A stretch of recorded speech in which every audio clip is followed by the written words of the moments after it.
Olá pessoal, temos como objetivo neste vídeo explicar o que é a Justiça do Trabalho e a posição da Justiça do Trabalho sobre a reforma trabalhista de maneira clara e concisa. Primeiramente falaremos sobre a Justiça do Trabalho e o tema específico que é a reforma trabalhista, e em seguida exibiremos a entrevista feita na Justiça do Trabalho. A Justiça do Trabalho é o ramo do Poder Judiciário que lida com matérias relativas ao trabalho e suas relações.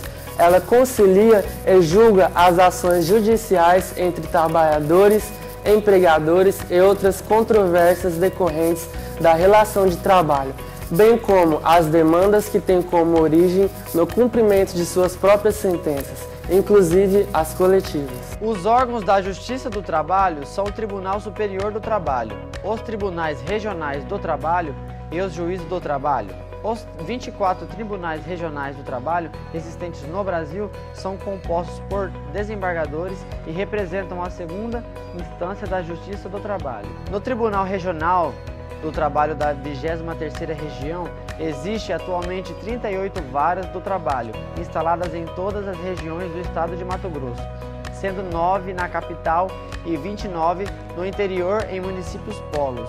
Conta ainda com 11 varas itinerantes. Qualquer um dos envolvidos na relação de emprego, tanto o patrão quanto o empregado, pode recorrer à Justiça do Trabalho em busca de reparação dos prejuízos que lhe foram causados. Para se fazer uma reclamação trabalhista, existem alguns documentos necessários, como CTPS, CPF, RG, entre outros documentos. Existem duas formas de reclamação trabalhista: a reclamação escrita e a reclamação verbal. A reclamação escrita é com auxílio de um advogado ou sindicato. A reclamação verbal, onde o empregado ou empregador vai até uma vara do trabalho, ao setor de atermação e reclamação, pode relatar a situação e apresentar comprovação do que foi alegado. Para dar continuidade, exibiremos a entrevista realizada na Justiça do Trabalho com o servidor e assistente de diretor da primeira vara do trabalho, Adriano de Souza Lima. Por que o governo quer fazer a reforma trabalhista? Olha, a questão da reforma trabalhista, nós temos que observar que o governo atual é um governo que representa a direita política, vamos dizer assim. E isso é um anseio da classe política da direita há muito tempo, certo? De se fazer essa reforma trabalhista, tendo em vista o anseio da classe empresarial, principalmente. E o Brasil vinha de vários anos aí sendo regido pelo governo de esquerda, pelo PT. E o governo de esquerda ele protege muito os direitos dos trabalhadores. E agora, com a queda da presidente Dilma, com o retorno da direita ao poder, do PMDB, que se aliou ao PSDB, voltou à tona a questão da reforma trabalhista. Tanto é que ela tramitou em regime de urgência, foi muito rápido, não houve discussão com a sociedade, não houve debates necessários. Então, nesse primeiro momento, essa reforma trabalhista é um anseio da direita política do Brasil, da ala direita, dos partidos de direita, que voltou ao governo agora, depois da queda da presidente Dilma. É um anseio da classe empresarial que foi posto em prática e agora está valendo, agora virou lei, foi aprovada, né? Que era projeto, agora virou lei. Quais são os impactos que a proposta de reforma trabalhista poderá provocar na atual relação entre empregado e empregador? Então, essa relação empregado-empregador, ela sofria muita influência da lei trabalhista. Ou seja, pelo princípio da proteção, o governo editou leis, instituiu leis que serviam de mediadores nessa relação. Ou seja, toda relação de emprego ela era regida por uma lei, por várias leis, né? A CLT, leis esparsas, leis por súmulas. Então essa relação ela fica um pouco mais fragilizada, porque ela não tem mais o amparo, tanto o amparo da lei como ela vinha tendo. É uma relação muito não é tão segura para o empregador, para o empregado no caso, certo? A lei já não vai reger tanto, não vai proteger tanto o empregado. Ficando livre essa negociação do empregado com a empresa, então torna-se uma relação pior, uma relação ruim para o empregado, certo? Então nós vemos o que? Uma fragilidade dessa relação. O senhor considera que a CLT sobrecarrega a Justiça do Trabalho em razão da excessiva proteção ao trabalhador? Assim, a reforma trabalhista, neste sentido, será positiva? Essa questão, nós ouvimos até vários juristas comentando a questão da CLT, certo? Que a CLT ela superprotege o empregado, que a CLT traz um excesso, a palavra é excesso de proteção, o que prejudica até o empregado, certo? Por onerar muito a empresa na questão de impostos, por dificultar a empresa a quitar suas dívidas, por colocar em risco a empresa e não cumprir todos os direitos possíveis que o empregado possa ter. Mas nós vemos que a consolidação das leis do trabalho ela existe não para superproteger o empregado, ela existe para proteger o empregado. Por quê? O empregado é o lado frágil da relação. Nós sabemos que quem tem um capital, quem detém um capital, quem detém a força produtiva, quem detém o dinheiro, certo? Ele tem um poder maior, um poder de decisão, um poder de instituição de vontades. Então a CLT ela veio apenas para proteger, para tentar jogar o empregado numa situação de mais igualdade.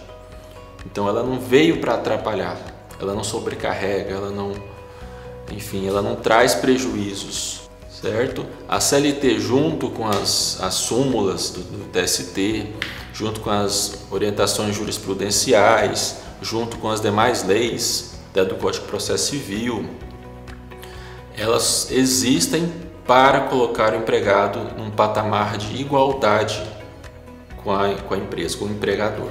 A reforma trabalhista tem a capacidade de aumentar o número de trabalhadores no Brasil? Essa aí é a justificativa, a maior justificativa que os defensores da reforma trabalhista trazem. Que tirando o direito dos empregados e tirando essa onerosidade das empresas, onerosidade fiscal inclusive, as empresas terão direito de contratar mais. Mas isso, todos nós sabemos que isso não é uma realidade. A gente sabe que para o crescimento, todo o crescimento econômico, ou seja, geração de empregos inclusive, ela só depende de um fator: crescimento dos meios produtivos. Não é tirando o direito de empregado, não é aumentando imposto, não é criando imposto, não é tirando o direito das empresas e passando para os empregados, não é criando mais direito para os empregados. A única forma de um crescimento sustentável é o aumento dos meios econômicos, o crescimento econômico. Então, essa reforma trabalhista, com essa desculpa de que não vamos desonerar as empresas porque assim as empresas terão mais capacidade para contratar. Ora, se a empresa não tem capacidade de produzir mais, ela não vai contratar mais funcionários. Aí a gente vê que a reforma trabalhista ela só vai diminuir o prejuízo do empresário, que está em crise hoje também. Nós vivemos uma crise como nunca vivemos antes. Meio camuflada, mas é uma crise muito séria. Então, tirar direito dos empregados não vai aumentar os empregos. Vai apenas fazer o quê? Vai apenas dar um ar, vamos dizer assim, para o empresário. Mas a empresa dele não vai crescer por causa disso, certo? Só os empregados que vão perder, infelizmente, alguns direitos, né, que já foram perdidos. certo? Com a lei. Em caso de ser quebrado o acordo por parte do empregador, quais direitos legais irão amparar o empregado? Então, outro ponto interessante da reforma trabalhista é a questão da livre negociação, os acordos, que diz até que o acordo ele substitui a lei, em alguns casos, né, nos casos permitidos. Isso é muito sério, substituir uma lei que existia para quê? Para proteger o empregado. Então, abre-se mão dessa lei e coloca o empregado na frente do empregador, negociando, fazendo acordos. É óbvio que os acordos serão muito mais benéficos para as empresas do que para o empregado. A gente vai ter o que acontece muito no direito civil, chamado contrato de adesão. O empregador, ele dita as regras e o empregado aceita ou não, certo? E em caso de quebra de contrato, quebra desse acordo, é como se fosse no Código Civil. Quando se quebra um contrato no Código Civil, as partes podem o quê? Exigir os deveres contidos no próprio contrato. Ou seja, o empregado ele não pode mais invocar a lei. Se ele deixou a lei de lado para firmar um acordo, a lei está naquele acordo. Então, se a empresa não cumpre aquele acordo, a única coisa que o empregado pode fazer é exigir o que está no acordo. Ou seja, vou dar um exemplo para vocês entenderem, para você entender, para as pessoas que estão ouvindo entenderem. Se um empregado faz um acordo com o seu patrão de que vai transferir o feriado, né? O feriado vai ser sexta-feira, mas ele quer transferir para quinta-feira e acordam isso, ele vai tirar folga na quinta-feira, e o patrão, por um motivo ou outro, não cumpre isso, obriga o empregado a trabalhar todos os dias, o empregado ele não vai poder invocar a lei para receber o feriado em dobro. Certo? Por quê? Porque no acordo não estava constando isso. O acordo deixou a lei de lado e o que vale é o acordo. Certo? Só se no acordo tiver alguma penalidade imposta ao empregador por não cumprir essa cláusula contratual, é que ele poderá ir na justiça reivindicar esse direito. Do contrário, ele não poderá mais. Pergunta número 6. O grupo familiar rural continuará protegido pela Previdência Social? Sim, né? Aí nós estamos falando da reforma previdenciária, né? Em que ela trata também do grupo familiar rural e eles estarão amparados, certo? Sendo que cada membro vai contribuir com uma cota parte sobre o salário mínimo, sobre o limite do salário mínimo, certo? No regime geral da Previdência. Então, mesmo com a reforma da Previdência, o grupo familiar rural tem essa previsão legal, eles estão amparados ainda no regime de Previdência. Como ficará o valor da aposentadoria e qual a idade mínima para se aposentar? Certo, o valor da aposentadoria ele vai corresponder a 51% da média dos salários de contribuição, certo? Acrescendo-se um ponto percentual a cada ano até o máximo de 100%, certo? Então, um trabalhador com 65 anos de idade e 25 anos de tempo de serviço, certo? Terá a aposentadoria de 76% do seu salário de contribuição, certo? E falando de idade mínima passa a ser 65 anos para mulheres e homens e no mínimo 25 anos de contribuição. Ou seja, tem um aumento da idade mínima para a aposentadoria. A livre negociação que está proposta na reforma, a seu ver, é uma maneira igualitária de se negociar? Então, como a gente comentou na questão dos acordos, e na questão da CLT também, a lei existia para colocar o empregado, né, que detenta a força de trabalho, em condições mais ou menos iguais com os empregadores. Com a reforma trabalhista, certo? Com a retirada de vários direitos, com a valorização dessa livre negociação, nós temos dois lados. Um lado totalmente poderoso, como já era, detentor dos meios econômicos, dos meios financeiros, e um lado mais fragilizado, sem a proteção legal que a CLT trazia desde a sua criação. Então nós temos o empregador que vai usar desse poder para ditar as regras, vai usar desse poder para impor sua vontade, certo? E o lado fragilizado do empregado que precisa do emprego e que com certeza vai se sujeitar a muitas questões degradantes para ele, para sua família, para manter o emprego ou para conseguir o emprego. Então nós teremos uma relação totalmente desigual, uma relação injusta até, certo? Onde o empregado vai ter que se submeter para poder conseguir o seu sustento. O que acontece com os contratos temporários? Bom, os contratos temporários, antes da lei, como é que acontecia? O prazo máximo dos contratos temporários eram 90 dias, prorrogáveis por mais 90.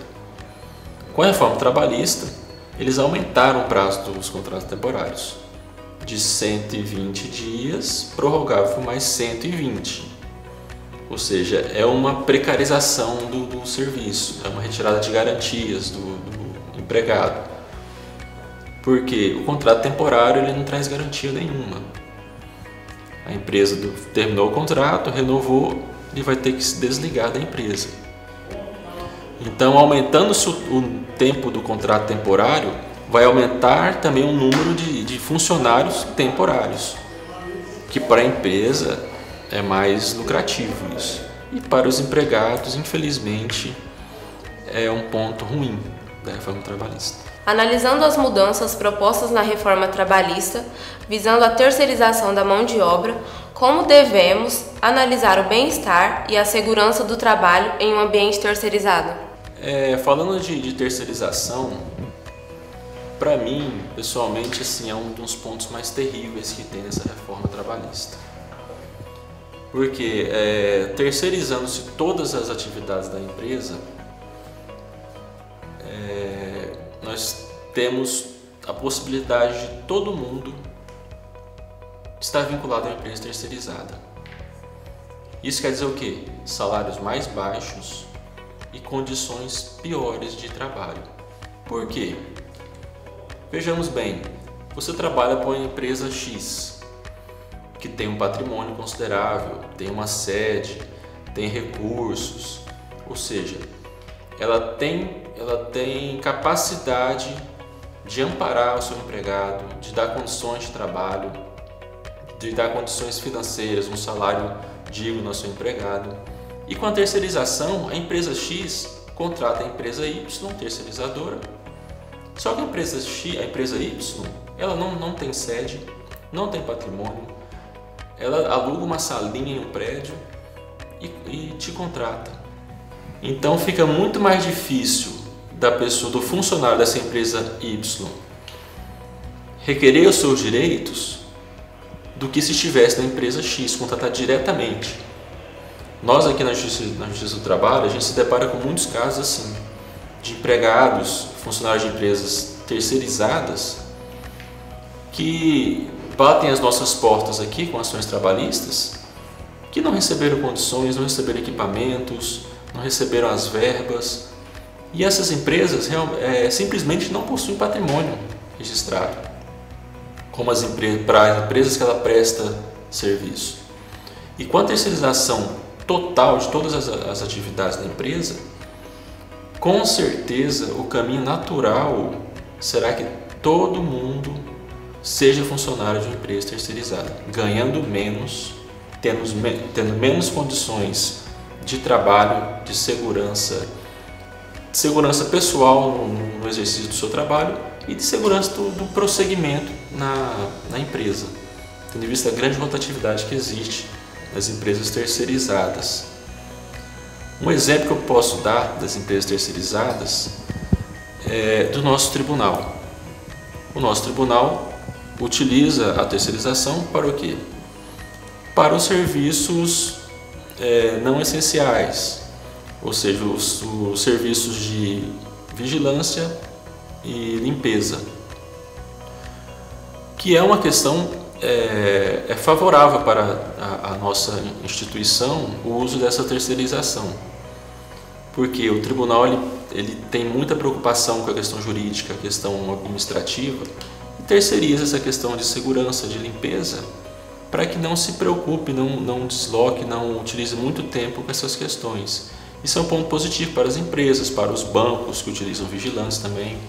Agora, terceirizar todo o serviço realmente será terrível para os trabalhadores. Porque, veja bem, são duas empresas que terão que ter lucro e um funcionário. Ou seja, com certeza o salário tem que ser diminuído para que esse custo, digamos assim, seja repassado às empresas. Então, a terceirização com essa reforma trabalhista realmente traz previsões tenebrosas para os trabalhadores, infelizmente. Qual sua visão do projeto da reforma trabalhista em um contexto geral? Então, quando se fala de reforma trabalhista, tema muito polêmico, na minha concepção, essa reforma ela é necessária, uma reforma trabalhista, sim. Porque nós temos leis trabalhistas de 1940, 1950, nós somos regidos por várias súmulas dos tribunais superiores por falta de leis específicas. Então, é necessário essa reforma. A reforma trabalhista é muito necessária no dia de hoje. As relações de trabalho são diferentes dos anos 50, dos anos 60 e hoje. Hoje nós temos, as pessoas são mais informadas, as pessoas conhecem as leis, têm acesso à informação, o que não acontecia nos anos 40 e nos anos 50. E a forma como ela se relaciona com o seu patrão também é diferente. Então, a reforma trabalhista é algo necessário, sim, mas eu digo reforma, não retirada de direitos. Que o tema ela poderia ser muito bem ser chamado de retirada de direitos trabalhistas. Ponto. A lei de retirada não é reforma. Reforma é adequar os direitos, modificar alguns tipos de direitos. Pode-se até que tire alguns direitos, mas se crie outros, ou seja, adequar a nossa realidade, mantendo a proteção que é necessária. Aqui no Brasil é muito necessária essa proteção da lei para o empregado, pela cultura empresarial que nós temos aqui no Brasil. Em outros países, talvez não precise tanto dessa proteção, porque existe uma cultura de solidariedade da empresa com o empregado. Ou seja, a empresa quer ver o funcionário bem, quer ver ele crescer, automaticamente ele paga um salário justo. O empregado quer ver a empresa crescer, ele se doa, ele se dedica. No Brasil, infelizmente, não temos essa cultura. O empresário ele quer lucro, certo? E ele não quer saber se o seu empregado está passando fome. Isso é uma regra geral. Estou falando que é todo mundo, mas é uma regra geral, é o que existe. Então, aqui no Brasil, é muito necessário a proteção pela lei. E a reforma trabalhista no Brasil, ela não poderia jamais retirar essa proteção, retirar esses direitos, mas sim adequar à nossa realidade, certo? Então, esse é o nosso pensamento aqui na Justiça, que a gente fica muito triste com a reforma do jeito que aconteceu, uma coisa imposta, foi a vontade dos empresários realmente, né? Houve-se 99% só de retirada de direitos.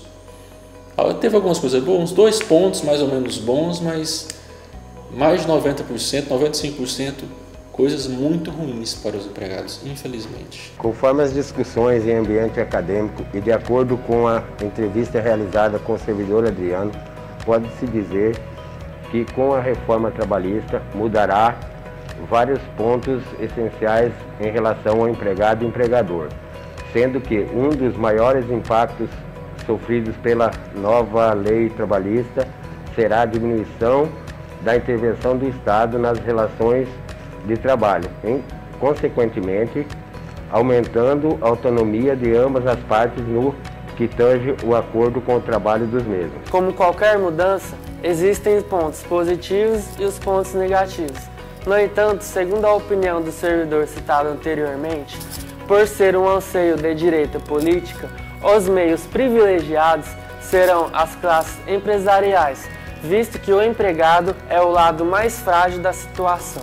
Com a reforma trabalhista, os empregados perderão seus direitos e terá várias mudanças na lei que não são benéficas ao empregado, como a livre negociação, banco de horas, terceirização, diminuição do princípio da desconexão do trabalho, divisão das férias em 3 vezes e entre outras mudanças. A forma como se rege as empresas no Brasil está atrelada a uma questão cultural e que, diante disso, há uma necessidade de proteção constitucional, tanto para o empregado quanto para o empregador. No entanto, com essa reforma, mais de 90% dos direitos trabalhistas foram retirados dos trabalhadores, sendo que um dos pontos mais críticos é a terceirização de trabalho, principalmente quando se refere a atividades fins. O outro ponto relevante é a questão dos acordos entre partes, substituem a lei em alguns casos. E de acordo com o servidor Adriano, a reforma trabalhista é algo necessário sim, mas eu digo reforma e não retirada de direitos adquiridos pelos trabalhadores. Em suma, podemos dizer que a proposta de mudança da lei trabalhista, ela traz como desculpa o aumento de emprego. Porém, todos nós sabemos que para isso é necessário muito mais do que uma reforma da CLT. Uma economia forte se constrói através de um governo sério, transparente e incorrupto.